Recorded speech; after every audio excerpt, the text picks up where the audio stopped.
Well, hello, everybody out there on the internet, wherever you might be watching. Um, uh, Mike, one of the this is another of the weekly open mics that I've been hosting every Monday. I host different weekday morning, well, here in the Pacific time, 10 a.m. Morning, 1 p.m. Eastern, and 6 p.m. GMT, among other time zones. But every weekday, most weekdays, I'm hosting different events, usually interviews with different people, mostly people I have known for a long time, and occasionally people I've never met. And on Mondays, I host an open mic, and it's intended for musicians and poets and storytellers, but really anybody is welcome. If you got um, a five or few minutes of something to share, like a song or a couple of poems or whatever, and people can sign up, as it says on the bottom of the screen, scrolling by at davidrovics.com/POMM for Pandemic Open Mic Mondays. And if you did already sign up at some point along the way in the past few weeks, then you probably are getting an email from me every Monday morning before the open mic goes live, and you are just welcome to join anytime. And if the green room, or the virtual green room, what they call the broadcast studio, fills up, then there'll be, um, uh, it'll get less filled up, and then you can click again if the link doesn't work. And if you didn't get an email from me, if you signed up but you didn't get an email from me this morning, then it's probably because it went to your spam folder. So check your spam folder. And lovely to see Robb Johnson just appear there in the green room. Hi, Robb. We have a wonderful lineup of folks, including at least, I think, one or two people who have not been on, or maybe if they have, it's been too long and I forgot. Um, but and Mike Marker's coming up, and he says I look like I just woke up, and it's true, because this I have not had a haircut or in what, 3 months, 4 months, right around the time that all the hair salons closed, the barber, whatever we call those places, they all closed. I think the one I used to go to, that's been around for decades, appears to have closed permanently. Um, but right around the time that they all closed, I also our buzzer, that was what my wife Reiko has used to cut my hair with when I don't go to Rudy's hair salon. The buzzer broke, so the hair salon's closed and the buzzer broke. But we just bought a new buzzer.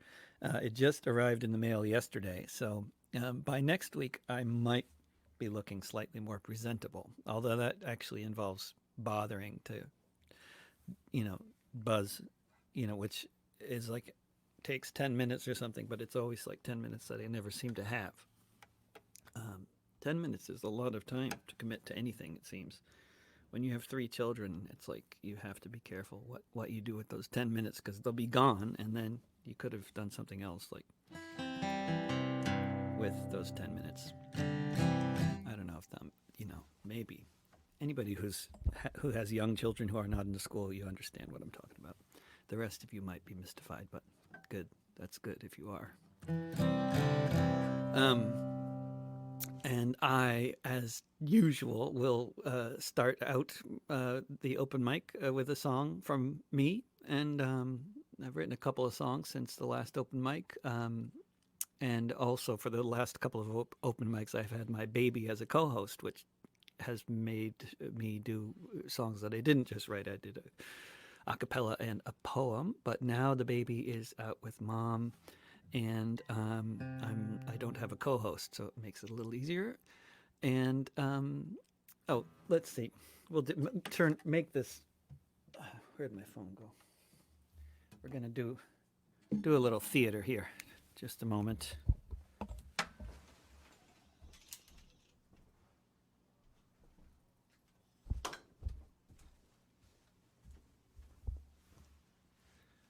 There's a little extra theater because I just stepped on one of my kids' toys and it made a noise, but that wasn't part of the plan.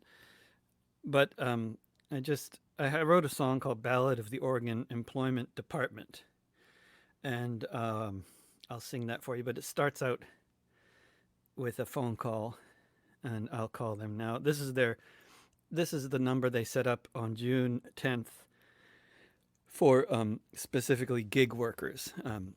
Because here in Oregon, some of you are in Oregon who are watching. We have last NPR, the National Public Radio, said, and the last thing I heard, which maybe was a week old, so things have maybe changed a bit since then, I don't know. But basically, there are 400,000 unemployed people in Oregon, who are newly unemployed, I think, and 100,000 of them are gig workers who qualify now for the new pandemic unemployment thing because usually we don't qualify in most states for unemployment when we're unemployed, but now we do, at least until the end of this month. So that started on April 10th, I believe, was when this pandemic thing went into effect, where we're supposed to be able to get unemployment.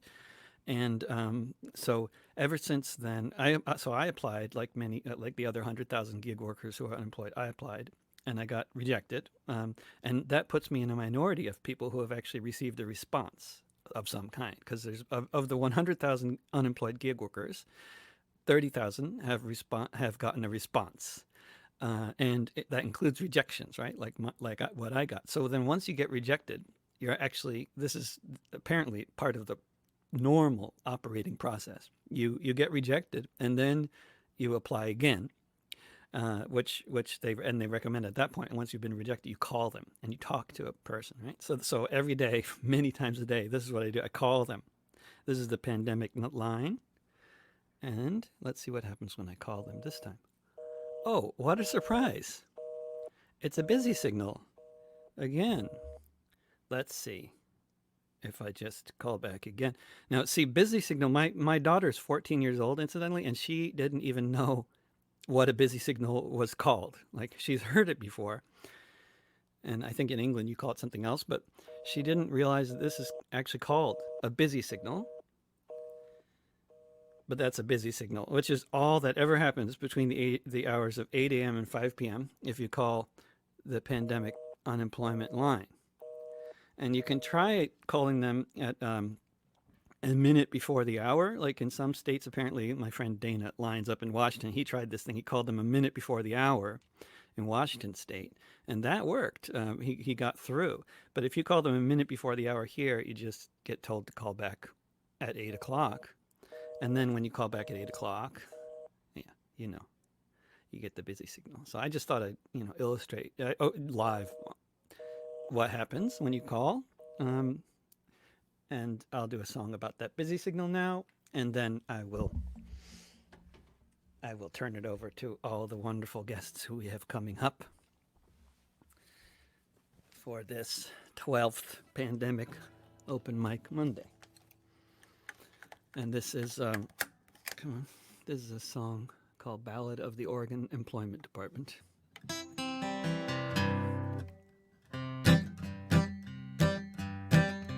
And I like to think it's my best effort at writing a Kimya Dawson song, if Kimya were to write a song about the Oregon Unemployment Department. Sit down for a minute, I'll tell you a story about lots of different people, including yours truly.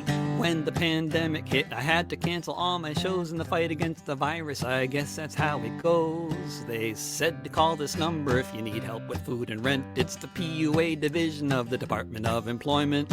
So I get up every morning since the beginning of the spring. But if the department is open, the phone never rings. It's always beep, beep, beep, the line is busy. Beep, beep, beep, you'll have to wait. Beep, beep, beep, the only answer, the tone of a failed state. There just aren't enough programmers who are still alive, who learned how to program back in 1985 when the last update was made to this broken mess, like a testament to the definition of stress. It's always beep, beep, beep, the line is busy. Beep, beep, beep, you'll have to wait. Beep, beep, beep, the only answer, the tone of a failed state. My application application was rejected with notes that made no sense. It's been 3 months since I applied, since I've been staring at this fence. Survival sourced completely from the crowd, hearing stories of the hunger as I listen to the sound. Beep, beep, beep, the line is busy. Beep, beep, beep, you'll have to wait. Beep, beep, beep, the only answer, the tone of a failed state. The department head got fired as the tragedies mount, but we're still waiting for relief, still 0 at last count. If you think the keg is burning, that there's tumult on this shore, if those checks don't come in soon, who knows what's in store? It's always beep, beep, beep, the line is busy. Beep, beep, beep, you'll have to wait. Beep, beep, beep, the only answer, the tone of a failed state. Okay, there you go. Ballad of the Oregon Employment Department. And now for our first guest of this already looking wonderful open mic in the series, we have Steve Deasy. Steve, hello. Hello. Let's see. How does that sound? I need to plug my mic into the computer so I can hear you. Okay. Let's try that. Now, hi. Can you hear? Hi. Can you good. hear me? I can hear you. You can hear me? Excellent. Yes. Through good. Can you hear me? Yeah. I hear me in your speakers, so you must be hearing me. So can you hear me well? With a 3-second delay. With a 3-second delay. Wow. Yeah, actually, you sound really good. Yeah. Okay. It's so. No, great but to it's see fine. you again. Once I get off the. Whoops. Something went. Now I can't hear you. What's going on?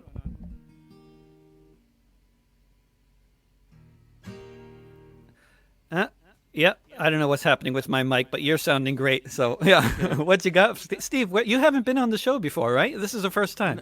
No, I haven't. It's the first time. I've recently quit working and quit the United States. So I'm living in Windsor, Ontario now. Where are you? Windsor, Ontario, as a Canadian permanent resident. And I have a thing coming up Sunday. I'm doing Good move. Yeah, I'm doing a fundraiser for Rashida Tlaib. On another one, I'll play the song that I wrote for that. Excellent. But tonight, I want to do a song that was written by Tom Prasada Rao, and it's very relevant right now. Oh, great. He wants everybody in the universe to play it and sing it, and so I'd like to do that now.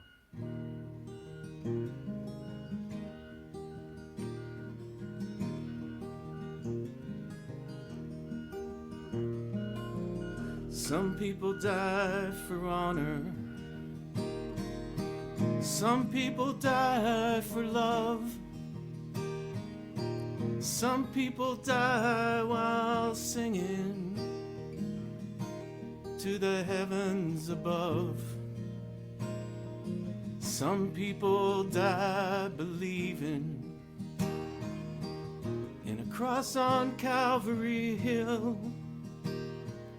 And some people die in the blink of an eye for a $20 bill.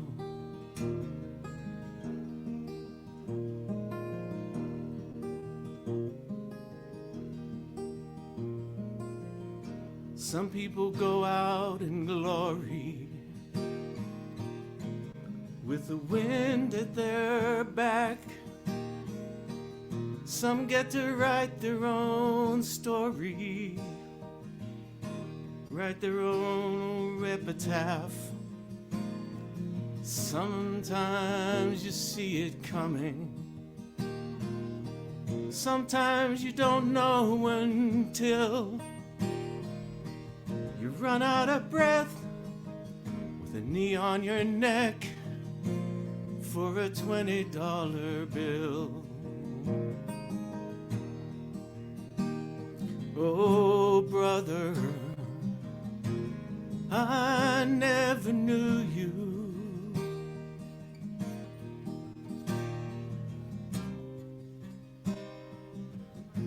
Now I never will.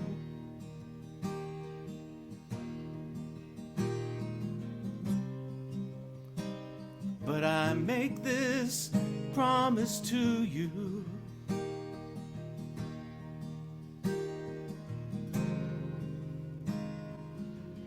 I'll remember you still. So now let this be our communion. It's time to break the bread. Do this in remembrance, just like the good book said. Sometimes the wine is a sacrament. Sometimes the blood is just spilled. Sometimes the law is the devil's last straw, the future unfulfilled. Oh, like the dream they killed.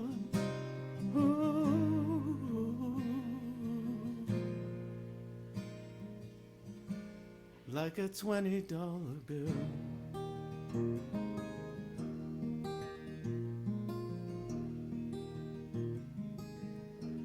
For a $20 bill.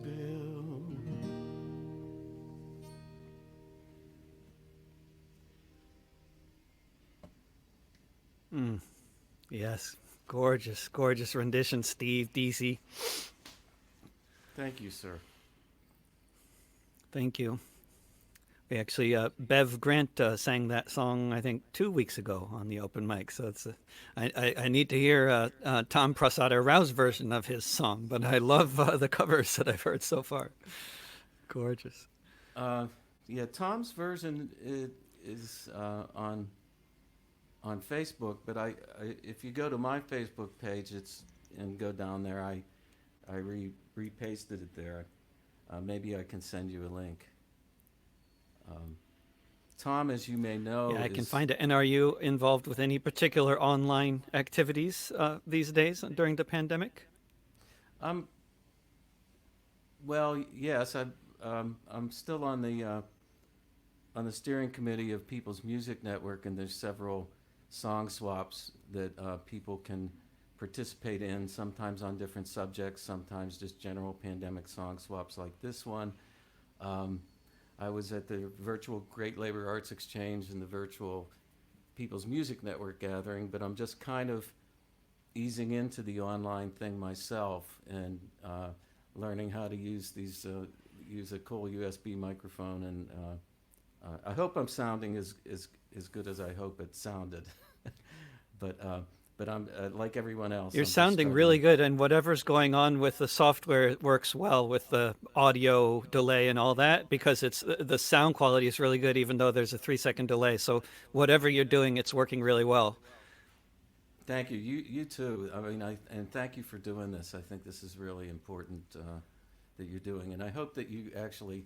I hope on one of these open mics that you go to do that song and it ruins your song by them actually answering the phone. Yeah, I hope so too.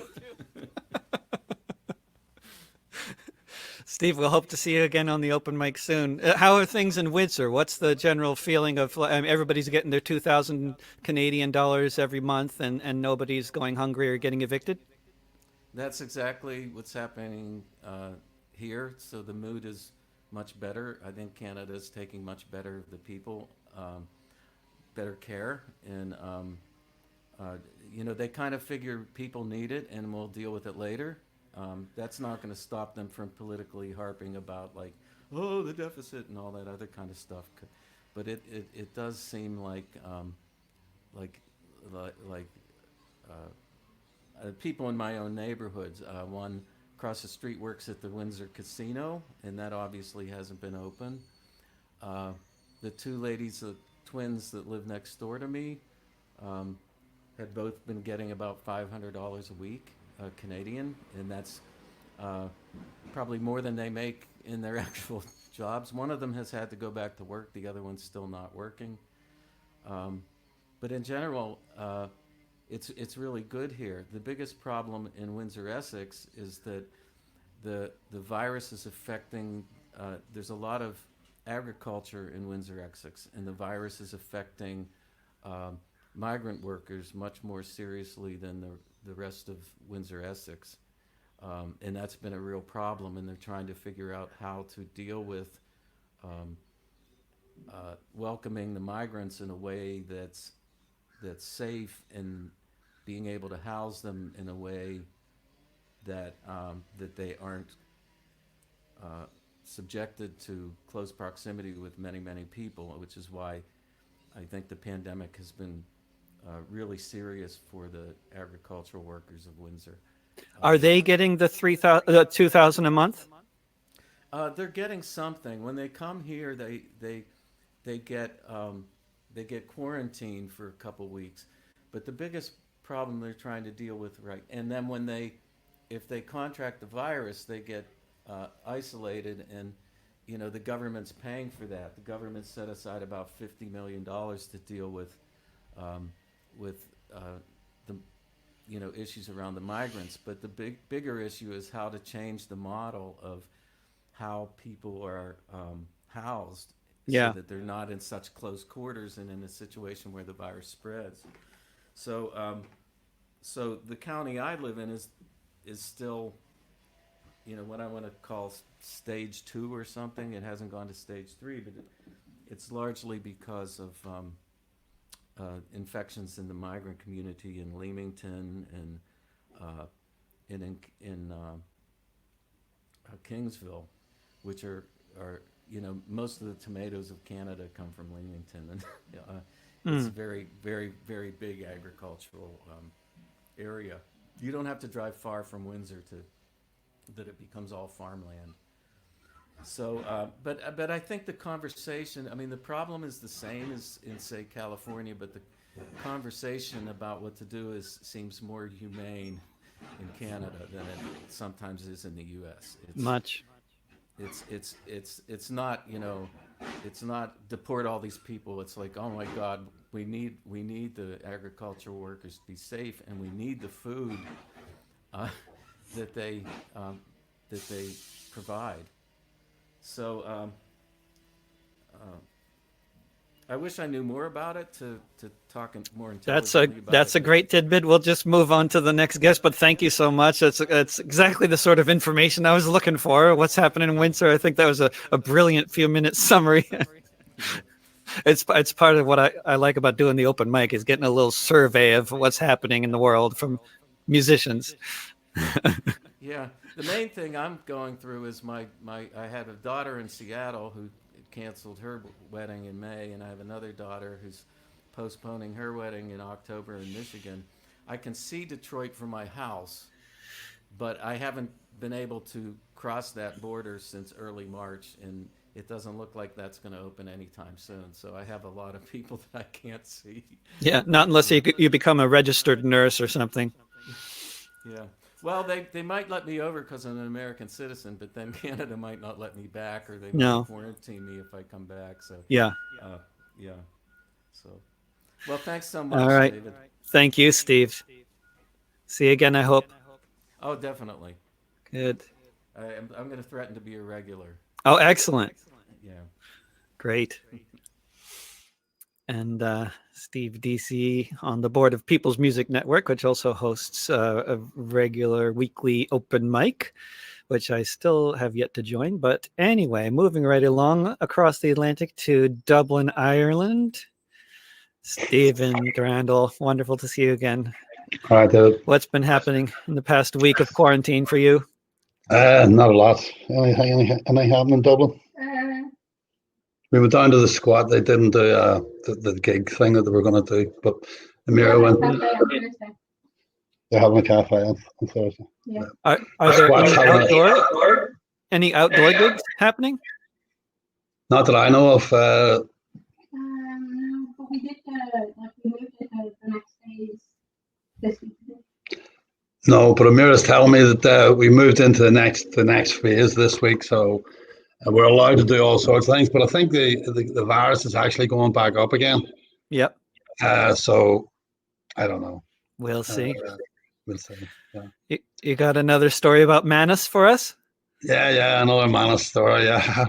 This one, Excellent. it goes back. It's only about 9 years or a bit less, something like that. There, 9 years ago, there was the Shell to Sea. They had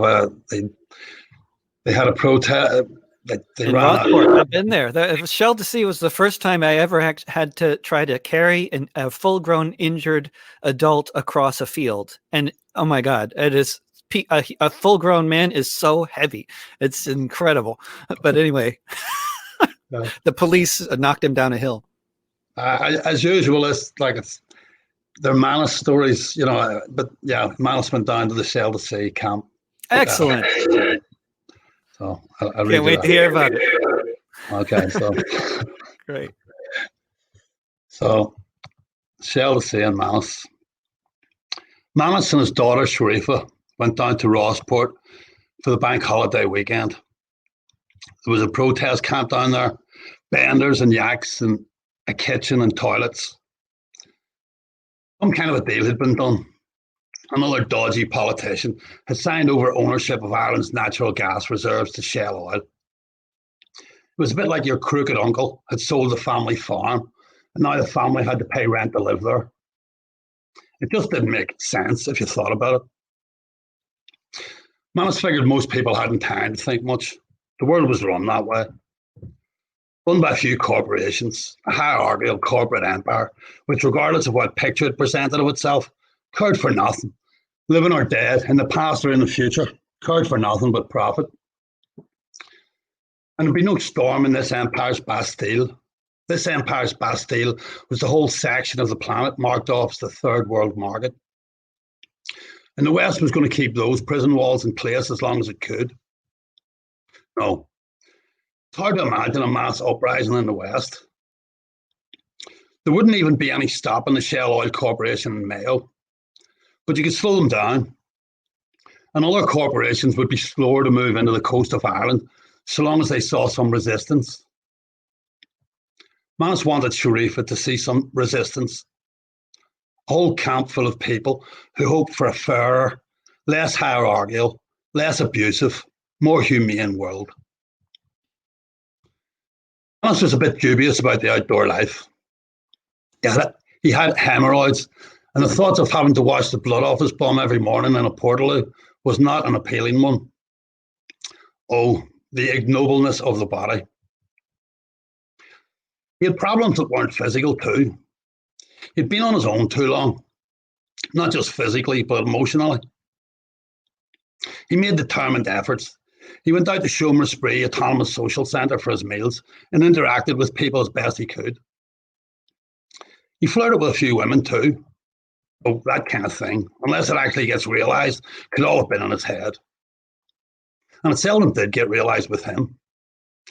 He lacked both confidence and a willingness to play the game. It had once been said of Manus that he not only expected women to come to his bed, but to turn the sheets down themselves. That was a little of an exaggeration. He would turn the sheets down. But it was true that if a woman wanted him, she had to make it very easy for him to get her. Meanwhile, he was taking Sharifa down to Rossport to see a little resistance to corporate rule. But he wasn't really in the best of moods for it. His lack of social interaction left him with an exaggerated sense of social ineptitude. Even on the way down, he was already feeling awkward. Shit, what did he know about anything? With the rest of the protesters, he shared the basic premise that a few corporations shouldn't be allowed to rule the world. But other than that, they had little in common. As always, he had half an eye out for a woman. He noticed Paula on the train. Long red hair, tight prim dress. He figured her veneer would scratch off pretty easy, but kind of liked it anyway. In his youth, Manus had seen himself as some kind of a free spirit, unwilling to give in to a brutal, dull, senseless, wasteful, greedy society. He felt like he had won a few rounds in the beginning, but it was a long fight, and he'd been losing regularly for a time. So society, and he figured Paula, would only be able to see him as a beggar, a bum, a useless parasite on social security, and a drug-taking wastrel all his long life.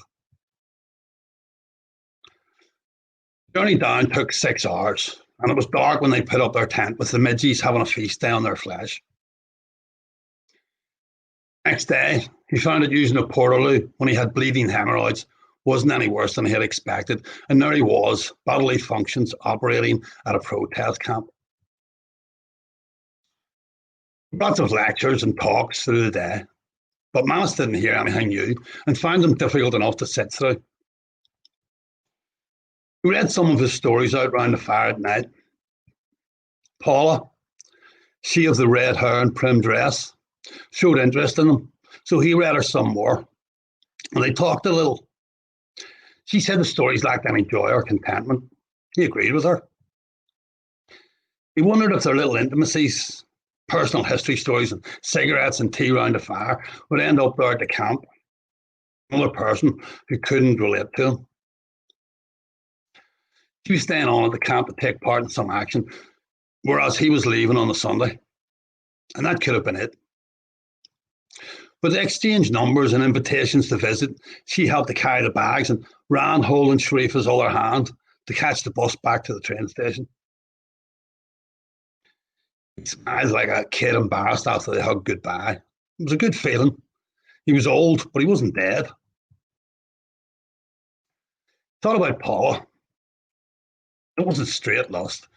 She was a big flat-chested woman. Red and Swedish, whatever that meant.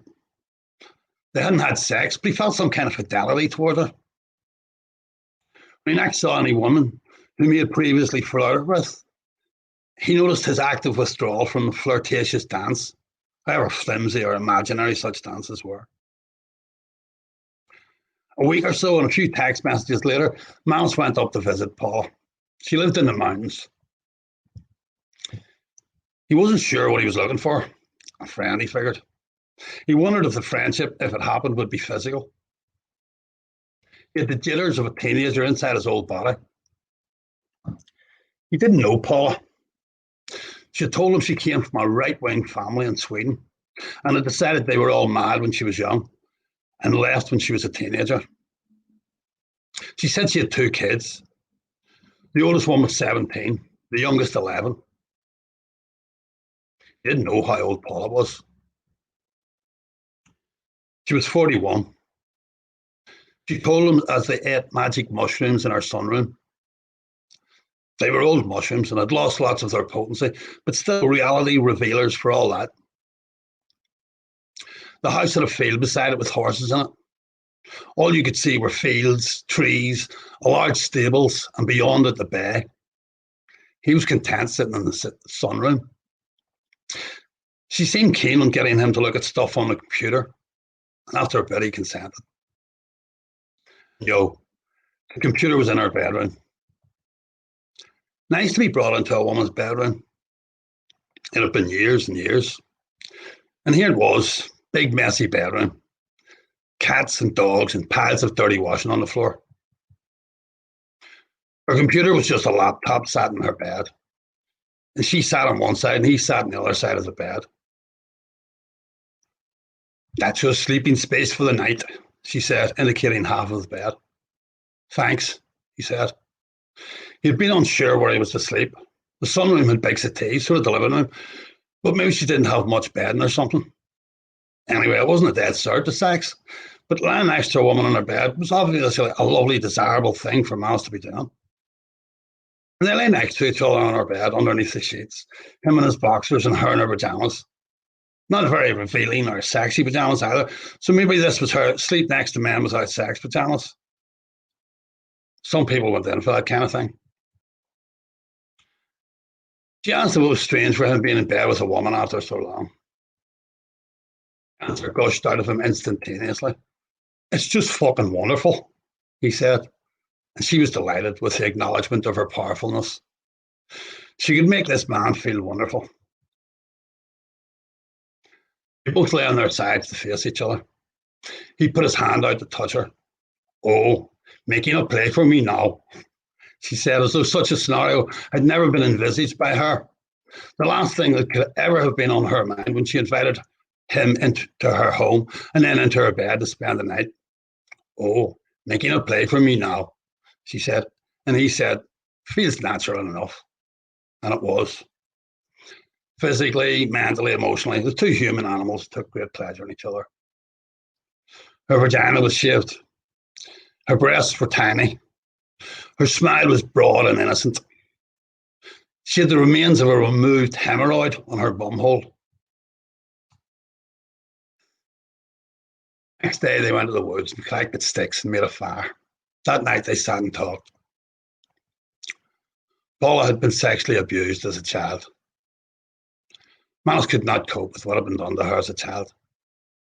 He had seen her as a child the night before in bed, an innocence on her 41-year-old face. It had disconcerted him a little, a psilocybin-induced hallucination. There was no innocence on her 41-year-old face now as they sat alone on her settee in front of the fire. She said she had no problem. She sounded sad and bitter. Manus said he had loads of problems. She said he knew. Manus brought Sharifa up to Paula's the following weekend. Paula, 3 dogs, 4 cats, and a rabbit, and the surrounding fields filled with horses bedazzled Sharifa. It was like a circus for her. Then there was the 2 daughters, like older sisters for her. But like older sisters, they soon found the 7-year-old a nuisance. Still, they played for a bit. Manus was still unsure with Paula. He wasn't even sure if they were going to sleep in the same bed again. Paula said something about not doing many one-night stands, but he might be one of them. She seemed to want to hold that option open. That night, she sat checking her Facebook page in bed. He asked if she wanted to touch or hold hands. She didn't. She went on about only getting to know him and finding it worrying that he should question her decision to have no physical contact as they lay in bed. She often lay in bed with friends who never presumed any rights of contact. Perhaps, she suggested, they should end the sex aspect of their relationship so he wasn't confused or hurt or disappointed when she said no. She liked to talk in ultimatums with him. He just nodded. They probably weren't suited. She read out a couple of chapters of Atomized. Then she lay closer and touched him. She joked that if he didn't want to be touched, she wanted to know why. He didn't laugh. "What happens if I grab you?" he asked, and she says, "Oh, so you want to play the grabbing game?" And they played the grabbing game. And part of him understood. There was a detachment in our grabbing game. They were 2 human animals wanting physical pleasure, but they weren't 2 fully human animals. The physical contact had nothing to do with mental or emotional contact. Paul seemed happy with that, like they were superhuman animals detached from their minds and emotions. Paul came out and hugged him as Manus and Sharifa got on the bus next day. Bigger, maybe, as she wasn't a very tactile person. Manus contacted Paula once more after that, but she said she wanted no more contact and didn't feel the necessity of an explanation. Manus didn't blame himself or Paula. He knew it was just her life experiences and where she was at now and how she reacted to him. He knew he wasn't the worst, and he hoped someday to meet someone else who would know it too, but he wouldn't be holding his breath waiting. Manus started bringing booklets made by the Shell to Sea crew down to the Dáil. It saved him postage money, and as he went to deliver them, he used to stick up little flyers saying, "Socialism plus freedom equals anarchy." And "How much more will you take? Make the rich pay." And "If you think capitalism is working, ask someone who isn't." Someone once said something about, because we can do so little, we do nothing at all. Bringing booklets to the Dáil, asking why some corporation owned Ireland's gas reserves, and fly posting anarchist messages wasn't much to do. But it actually made him feel a little better. A little symbol of resistance to corporate power, gave hope for the possibility of a culture which was more fully human, less hierarchical, greedy, wasteful, and abusive. that's a story for the day. Fantastic, Stephen. Thanks Thank a lot. you once again. Wonderful. That's yeah. You don't skip the hemorrhoids. That's what I like the best about your writing. Well, what can I say? It goes with my teeth. Lovely smile. Definitely a lovely smile. See you next week, Stephen. Yeah, I hope next week, man. Take care. You will. you take care. Stephen McRandal, who should be a world famous author if the publishing industry were not gone, along with the music industry and a lot of other industries, increasing numbers of industries. Moving right along. Now, D.O. Let's see. I think you're Mike. Oh, there we go. Hey, great to see you. Great. Good to see you too. Thanks for doing this, by the way. Thanks for joining us. You haven't been on before, have you? No. I just found out about it maybe 4 weeks ago, 3 or 4 weeks ago. Guess I'm not paying attention. Anyway, out here in Massachusetts, in the US of A, things are still a bit grim, but not like down south. Yeah, really. Yeah. It's differing quite a lot state by state now, it seems. And yeah, Massachusetts is, you got things are it's not exponential growth disaster kind of situation at the moment anymore, right? Right. It's fairly better, better than what's happening across the way in New York, but even they're doing better. So, of course, all of this is pretty much unnecessary, of course, due to the Mad King and his enablers in DC. It sure seems to be the case. Yes. Yeah. And you got. Are you a songwriter or a storyteller? I think I'm not looking at your description in the sign up at the moment, so I'm just going on memory. Right. It's mostly poetry and prose, and I've been working on an epic poem since this began. So it's a work in progress. Excellent. Yeah. And I should point out, Dave, and dear listeners and viewers, that any pronouns that you hear in this piece are not directed at you, but to the perps of COVID days. Should I begin? Very good. Yeah, sure. Let's hear it. What you got? Okay.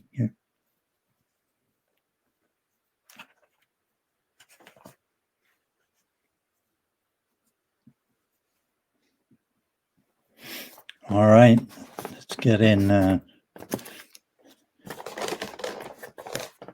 This is called 2020 Hindsight. And as I say, it's a work in progress. Oh, let's straighten this out a little. There we go. What have we learned from what we have lived here? Land of opportunity, lacking for much unity. We travel in circles, victims of uncertainty, or the opposite, often wasting energy, angry, looking for others to blame, driving each other insane. Two wings of our one entity. 100 years ago, we suffered together so, and soon forgot the pain until it returned again. Then breadlines as far as the eyes could see, and the long-lost memory, Typhoid Mary, contact tracing, leaders with empathy, and not much attention to the source of all this pain, sorrow, death, and dissolution, not to forget all the confusion. Look over here. Forests once sheltered, so many creatures now helter-skeltered, captured and eaten, sold in cages or tortured and beaten by humans so hungry for profit, they've forgotten the comfort of just living in nature instead of their pocket. And then get on guard when we reveal it or mock it. Behavior once scorned in old tomes and court edicts, now worshipped above all else. Another contagion that might not kill you but could ruin creation, or love and harmony with any given relation as we witness the end of countless other lives and existence of species we are so sadly mistaken. While watching the news, the plague on our place, the chance of a cure, or the latest sensation, which means nothing worse for expiring species in diminishing locations, our machines grind down into lifeless dust, drawn out by building hot winds into recorded nightmares of complete devastation. How much distance have we put between us and this planet? Enough to make sure who's ever in charge, thinking they ran it, or making it worse through selfish deceit, transparent theatrics, folding and stupid with putrid showmanship, apprenticed to his own devolution, and posing, always posing, sitting for portraits never hung, though hanging may be too good for some. Illness self-inflicted and predicted, unspoken requests. He please just get sick and die. We won't cry. What about those whose silence stood by or bought in with the sin of hatred, exclusion, the ugly fusion, muddled illusion, the speeches of mammon? More important than life itself, once precious as your child, and the wild, the wonder, even the thunder or a sunset, rising from memory or the moment. Where did you just put your hand? In what sequence did it land? Near that handle or that lever?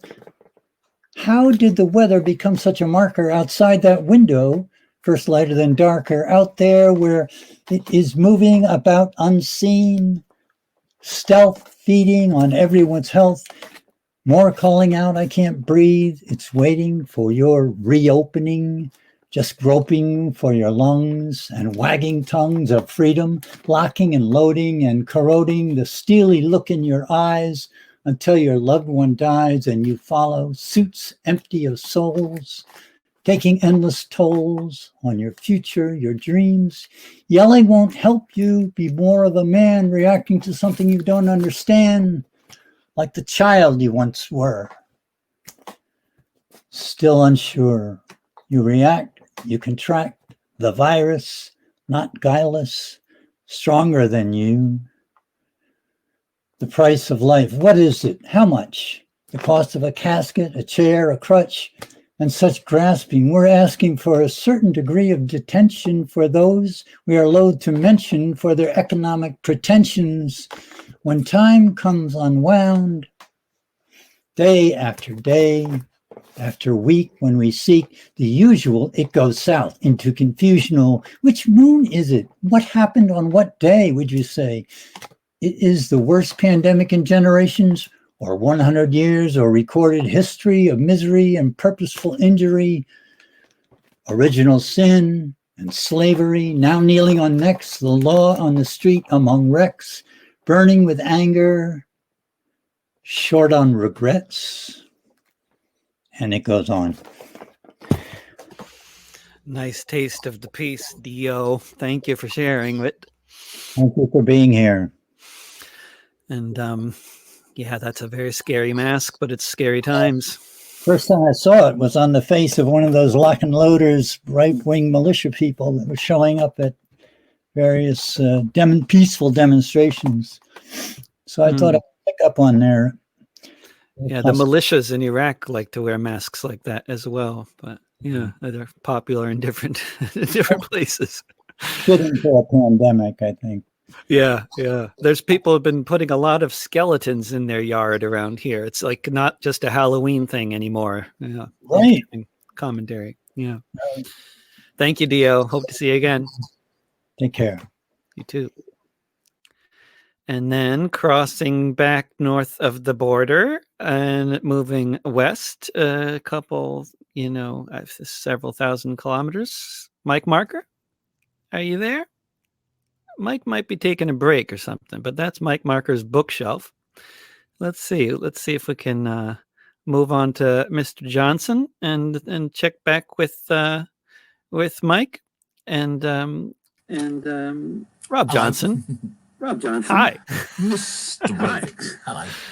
How are you holding up there? In Hove?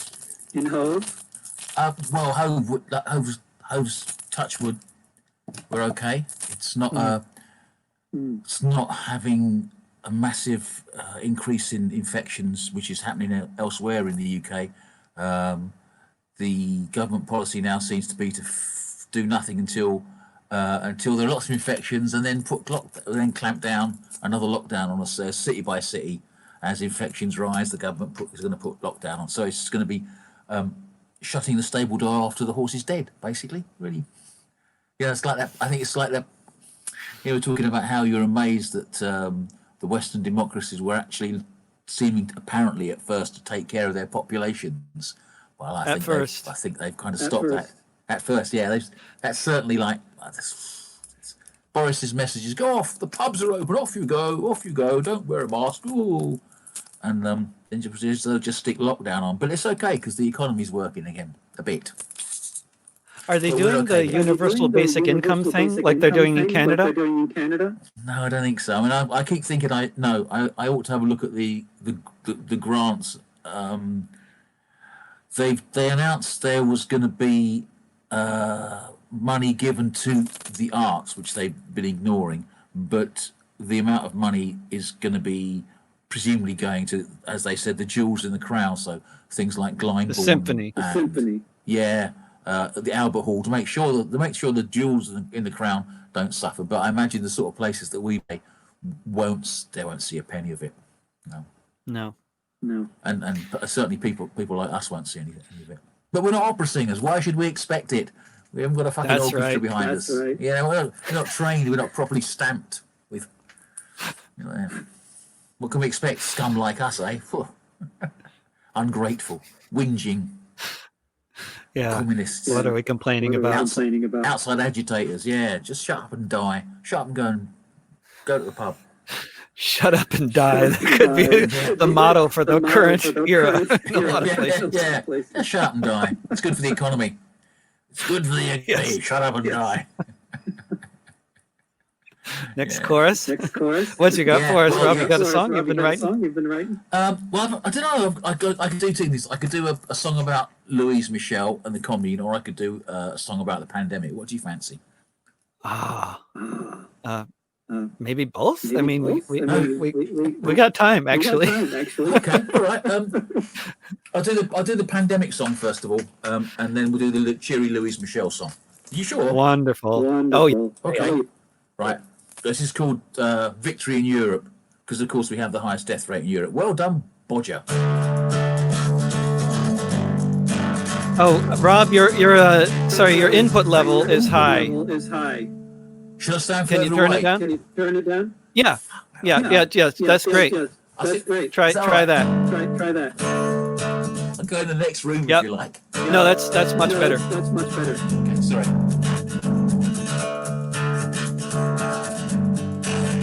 First, our care homes were expendable. Our pensioners could die. Our bus drivers were expendable. There's not a reason why. There had been no preparation, no plan, no PPE. 60,000 smiling faces disappeared. 60,000 smiling faces disappeared. First they stopped making the front page, then they stopped making the news. When the dead become expendable, they get easier to lose. And those that never mattered, they're easier to ignore. 60,000 smiling faces disappeared. 60,000 smiling faces disappeared. Oh, this is victory in Europe. This is victory in Europe. Yeah, this is victory in Europe. This is victory in Europe. But don't forget your fags and bunting. Don't forget to wash your hands. Your nurses are expendable, but I'm sure you'll understand. Stockpiles are so expensive, it's our money, tree, not yours. 60,000 smiling faces disappeared. 60,000 smiling faces disappeared. And now our children are expendable. The economy comes first. Key workers, they're expendable. The poor always die first. There'll be no preparation, no plan, no PPE. But you can always have more children. Ooh. You can always have more children. I do. Oh. This is victory in Europe. This is victory in Europe. Yeah, this is victory in Europe. Victory in Europe. Well, don't forget your flags and bunting. Don't forget your flags and bunting. First our care homes are expendable, our children are expendable. This is victory in Europe, the highest rate of death in Europe. Don't forget your flags and bunting. Oh, don't forget your flags and bunting. And 60,000 smiling faces disappeared. 60,000 smiling faces disappeared. 60,000 smiling faces disappeared. 60,000 smiling faces. 60,000 smiling faces disappeared.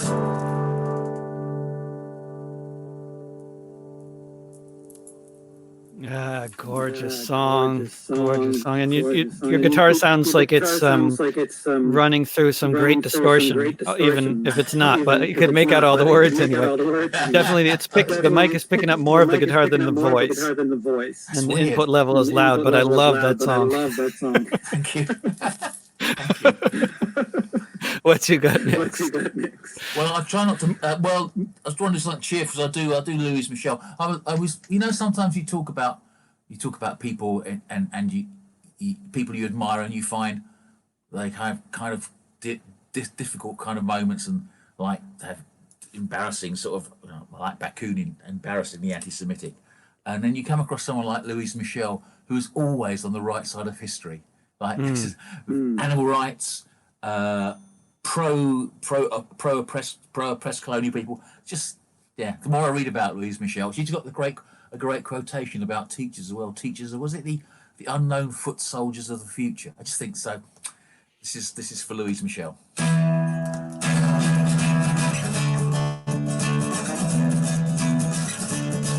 God sits on his high horse on top of his hill. And he blesses those weapons that wound, maim and kill. In the name of the Father, the name of the Son. St. Peter stands guard with his old gun. God sits on his high horse with all the best views. As his cops kill the Arabs and round up the Jews.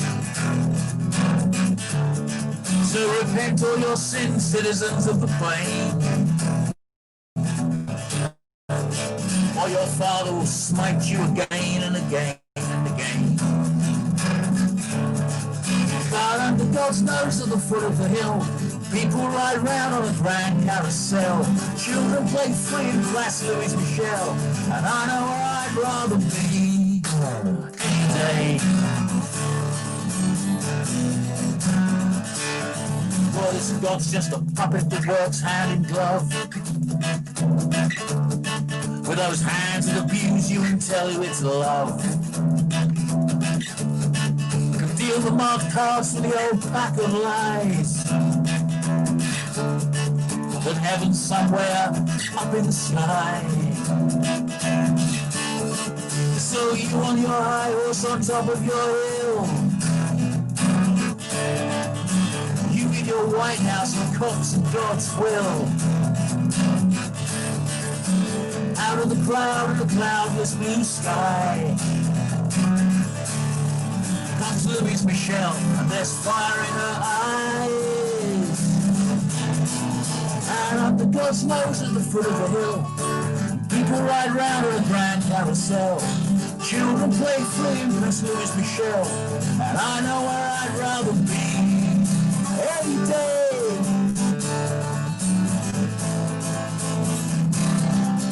Every day. So here's to the commune and Louis Michel. Here's to no gods and no masters. If I had to choose between heaven and hell, I'd choose you and the streets of Montmartre. Every day. Every day.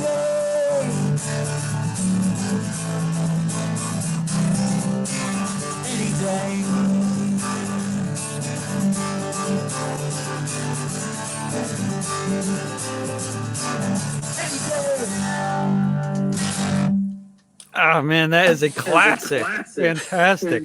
And I want to hear Rise Against record that song, or Strike Anywhere, some good punk band. It's like, with all that distortion that you're not hearing, it really sounds good.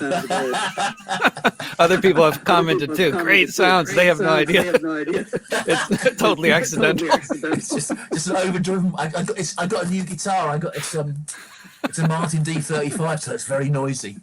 It's a wonderful new guitar, but it's not supposed to sound like that. Just so people out there know. But I bet it sounds great when it's not distorted too. Yes, it does. Yeah.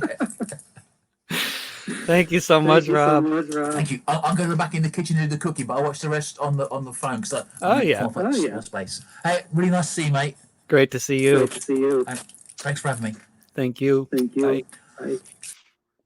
We have two more wonderful guests coming right up. Now we see it's not just the bookshelf, but there's a person in front of the bookshelf. Hey, Mike Marker. Great to have you back. What's happening in British Columbia? There, you look like you're ready for a safari with that hat on. I wanted to wear this hat because I want to make a couple statements about. You see the band. The band is an indigenous design. So this is actually a hat that is made by indigenous people here in Canada. So it's a Coast Salish design, and by a Coast Salish artist. And I am living right now on the unceded ancestral territory of the Musqueam people, and one of their great artists, Susan Point,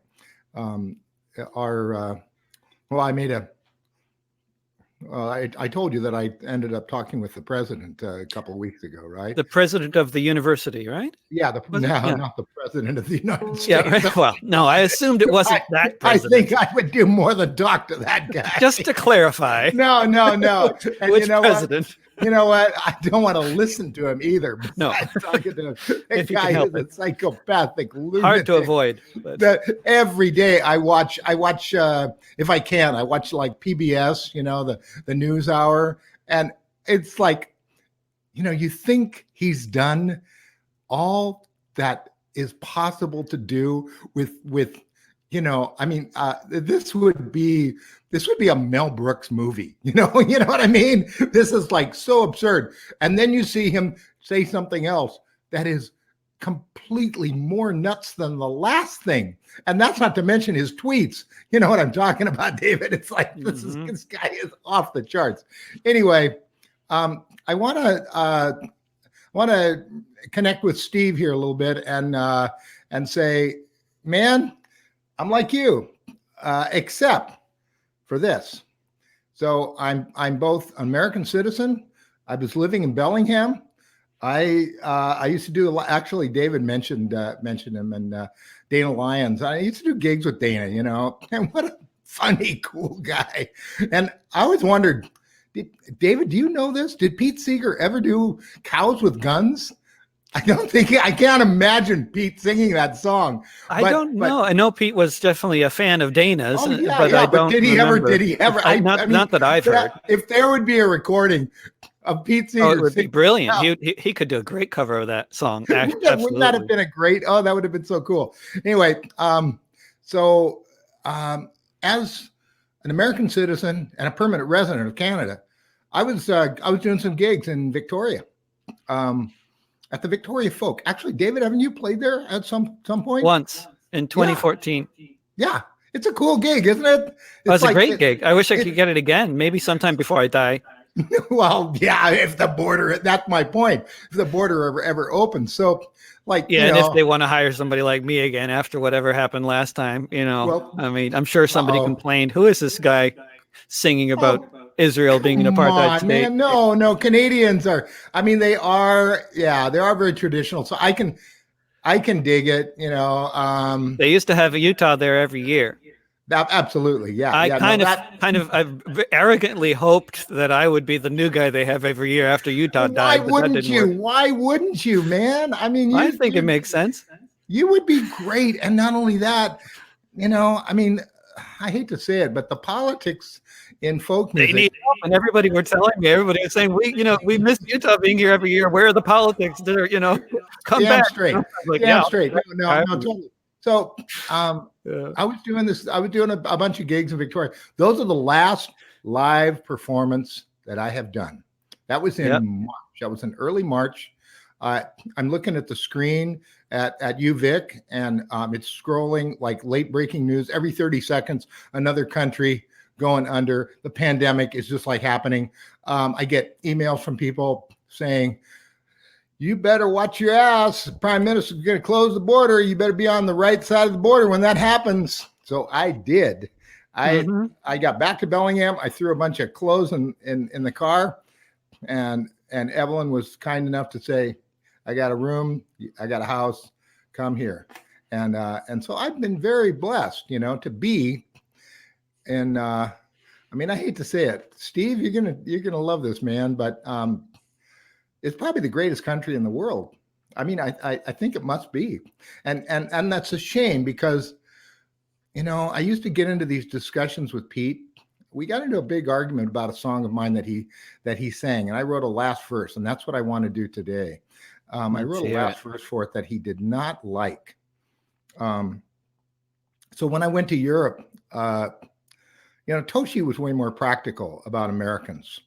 I mean, this is a major theme. This is a major problem that we have is, I mean, everybody has been hinting at it. Who are these people? Where do they come from? What kind of a crazy country is this? And if you had a border with this country, would you want to let them in? Probably not. And so why? What is it about them? And Pete would always say, the American people are good people. They have simply been misled, and it's up to us to recognize the good in America and to show that and to call out those evil things that are threatening a great people and a great nation. Pete was a patriot. I mean, people, my dad said, son, you're hanging out with a communist. You know that? Yeah. Well, then later on, before he died, my dad said, maybe one of the greatest Americans of all time was Pete Seeger. And I just never realized it when it was, Vietnam War era and all those times. So I wrote a song, and Pete was singing it all over the country. It's called What Do They Make in Washington? And I thought this song was really good to revive and do for you all because it's a song that asks a question. When I went to live in London and play all the clubs in the UK, I think, man, I traveled all around. And it's funny, I was thinking about Robb and his guitar, that distorted guitar thing. I was learning. Martin Carthy was teaching me to play this one tune, and he stops and he says, "Oh, I can't get away from this because of me jackhammer thumb from me rock and roll days."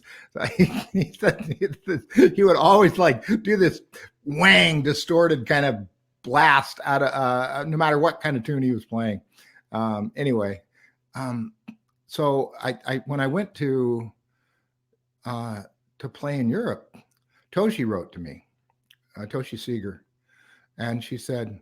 And she was way more practical about Americans, way more realistic for all kinds of reasons than Pete was. And she said, Michael, do not be the kind of American that all of Europe and the whole world always sees and thinks about. So I started when I was there. I was walking along the Thames River, and I saw a newsstand, and they had an issue of Newsweek magazine, overseas edition, and the headline said, "Washington D.C., wealthiest city in the United States per capita income." And I kept walking in the fog of that London evening, and I just started to say to myself, what do they make in Washington? So this is kind of it starts off with a little fantasia, a little, I brought my banjo this time. You know, I've been playing guitar. And I just thought, well, I've done some banjo work that, kind of on my own for some, just actually not even singing, just playing banjo for a couple of albums. So, you know, like I'm not that great of a banjo player, but, you know, people would have me do like, you know, studio stuff, like really good musicians do, you know. So I did some stuff on a couple albums lately. So I guess I'm starting to take myself more seriously as a banjo player. So I thought maybe, all right, bring banjo. I'll do What Do They Make in Washington. We'll see if we can knit it all together. This is called What Do They Make in Washington Fantasia.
There was a teacher in a 5th grade classroom teaching geography, all about the goods and the products from the cities all across the country.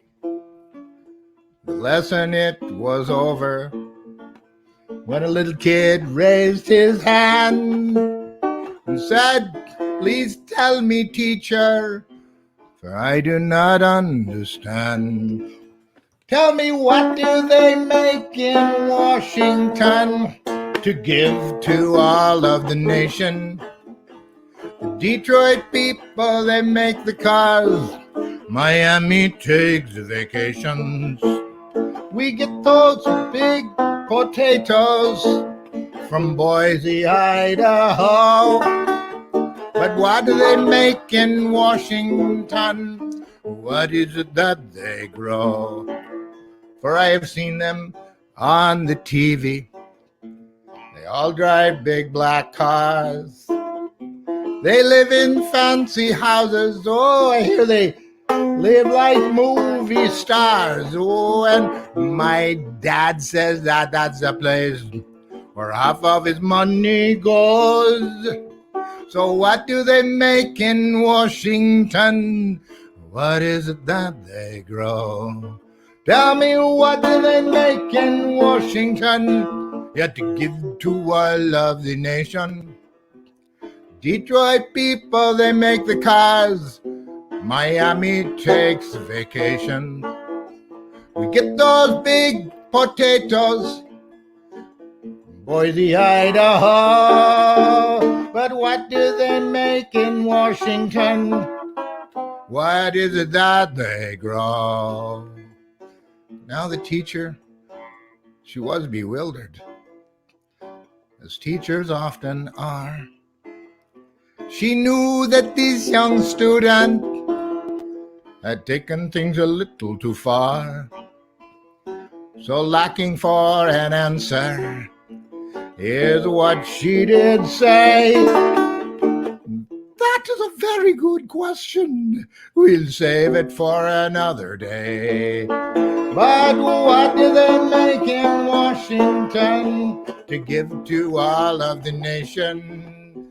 The Detroit people, they make the cars. Miami takes vacations. We get those big potatoes from Boise, Idaho. But what do they make in Washington? What is it that they grow? Now, you'd think that this would be the end of the song, and it used to be. And then things just kept evolving. And it looked like things were changing a bit. And the idea of this song started to expand. So I wrote a last verse to really accommodate something about what the United States of America has become. Not that it can't change, but it's become a place where very, very selfish people are misled by even more selfish and greedy kings and despots and dictators. So, corruption not only trickles up, it trickles down too. People need to find the soul of the history and legacy that they still have. So I wrote this last verse. Pete Seeger, who sang this song a lot, he didn't really like this last verse too much, but I think Toshi did. Now the student could not get an answer, so he continued to watch TV. And he watched and he watched and he watched and he watched and he watched, and they grew up, and now he drives a monster SUV. He hears what they're saying in Washington. You're either against us or on our side. He's selfish and he's spoiled and addicted to oil, and he's hated the whole world wide. What can we learn from Washington to educate this nation? Detroit people don't make the cars now because of corporate globalization. The workers are little children in Asia and Mexico. But what do they make in Washington still? What is it that they grow? What do they make in Washington to give to all of the nation? Detroit people, they make the cars. Miami takes vacations. We get those big potatoes from Boise, Idaho. But what do they make in Washington? What is it that they grow?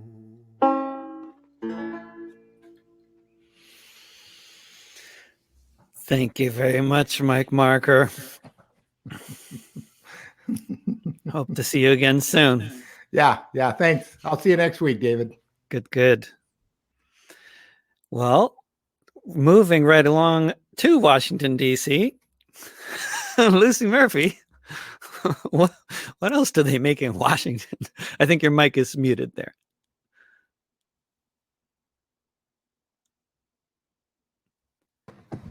Wonderful. Yes. Now we can hear you.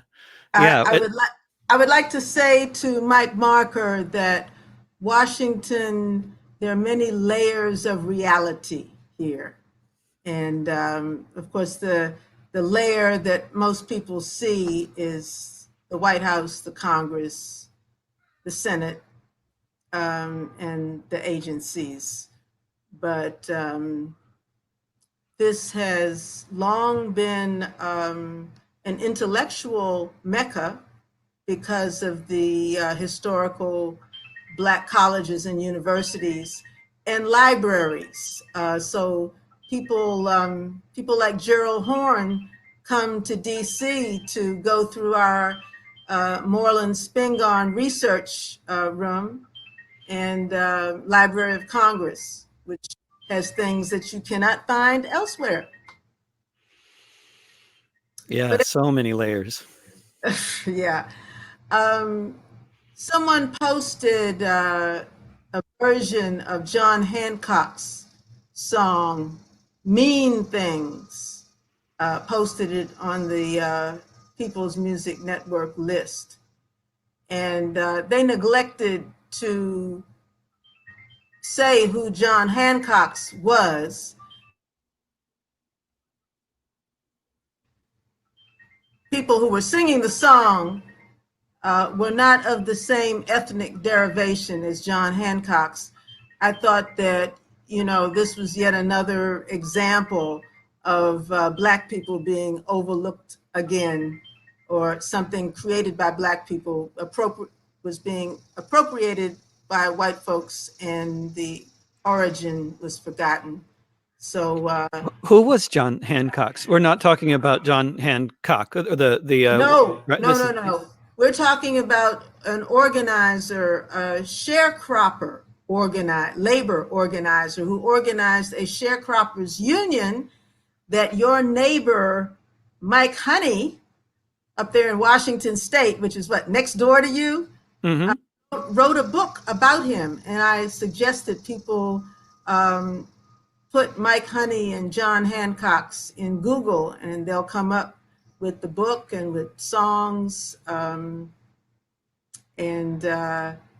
should, it's a different spelling. I believe it's Handcox for the sharecropper organizer.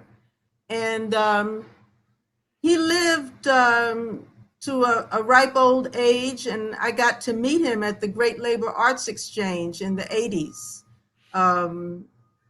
Mike and Pete Seeger brought him. So, yeah.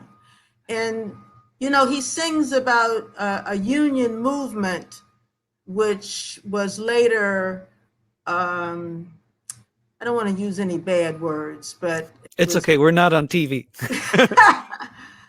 It was just eviscerated when they got rid of all of those good communist organizers. Yeah. And the best union organizers were communists. Yeah. Some of the best people in this country were members of the Communist Party USA. So I'm tired of people apologizing, or talking about, bad mouthing the communists, because if we still had the communists running the unions, we might have some union membership that's greater than 7% or whatever it is trickle down to now.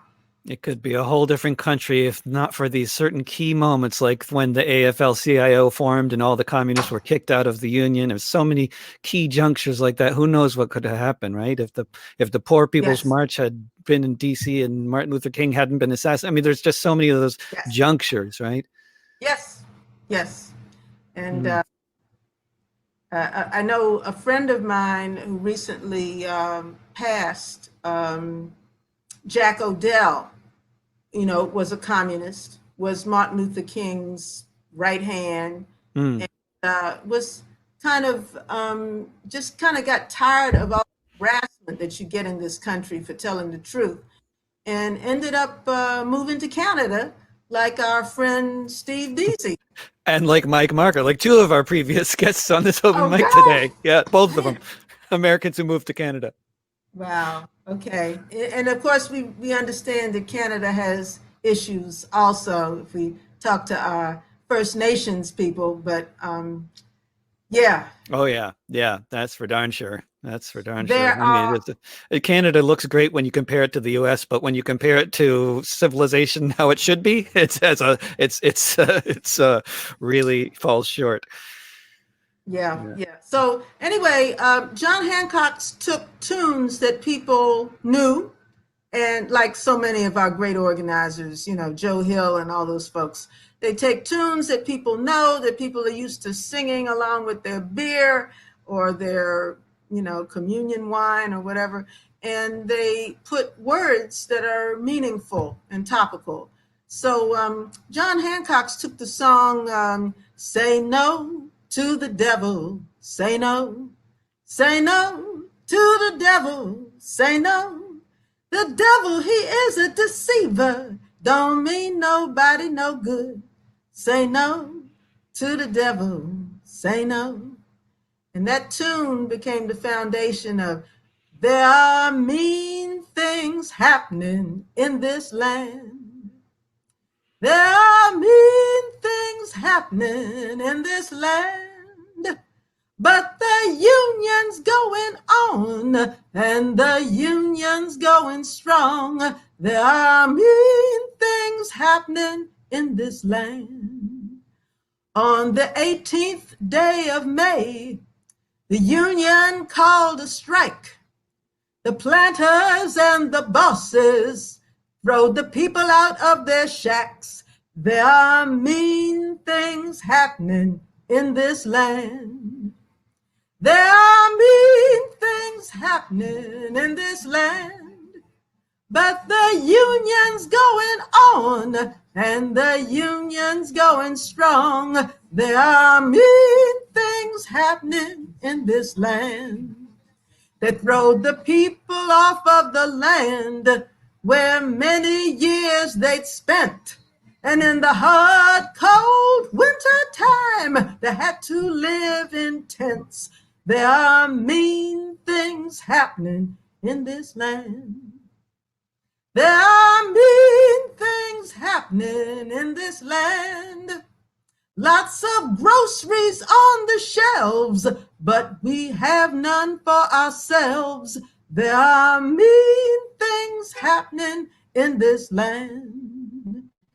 There are mean things happening in this land.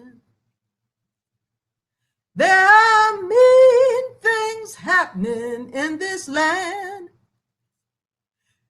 Lots of groceries on the shelves, but we have none for ourselves. There are mean things happening in this land.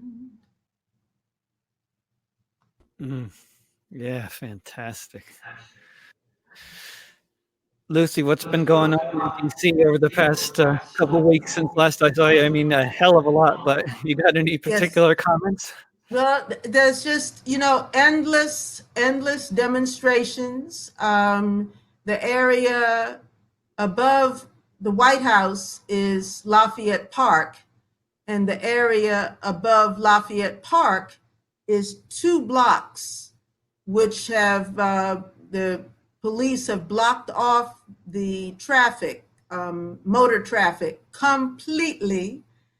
The mayor, who's a rather strange person, but she did something that surprised all of us. She had those 2 blocks, the street, the black asphalt, painted Black Lives Matter in huge letters that cover the whole street. And so now that is a Black Lives Matter plaza where people come every day to demonstrate and to show that this movement has consistency. It's not going away because, almost every day another innocent person is shot by the police. 2 nights ago in Portland, like a demonstrator was hit in the head with a tear gas canister that was fired directly at his head, and he's in critical condition in the hospital, and he's quite likely going to die. Yeah, and it's happening every day. And then cars running into protests. Has this been happening in DC too? In DC, but yes, I hear about it happening. Maybe that's the reason why the police completely blocked off this area so that no cars can enter. That would be a very good reason if they're actually looking out for people. Yeah. Thanks so much for joining us, Luci. You got another song before we go, perhaps? No, I just wanted to thank you, and I hope that you will join us with the People's Music Network open mics, which there's one coming up this Friday. Oh, great. from 7:30 to 9:30, and you have until Wednesday to register.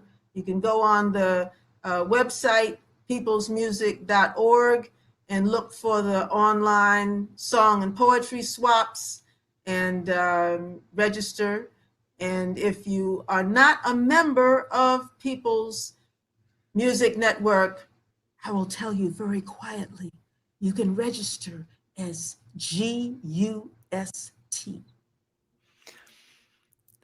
Excellent. Be my guest. Thank you, Luci. Thank you, David. See you again. Bye-bye.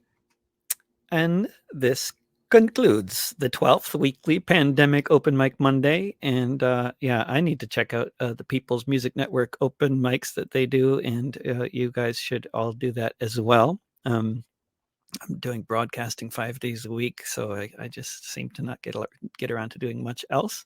But I'll be back on this platform, whatever platform you're watching on, tomorrow morning, or tomorrow morning Pacific time, 10 a.m., 1 p.m. Eastern, 6 p.m. GMT, 7 p.m. in Copenhagen, to do Fifth Estate Live, to host Fifth Estate Live.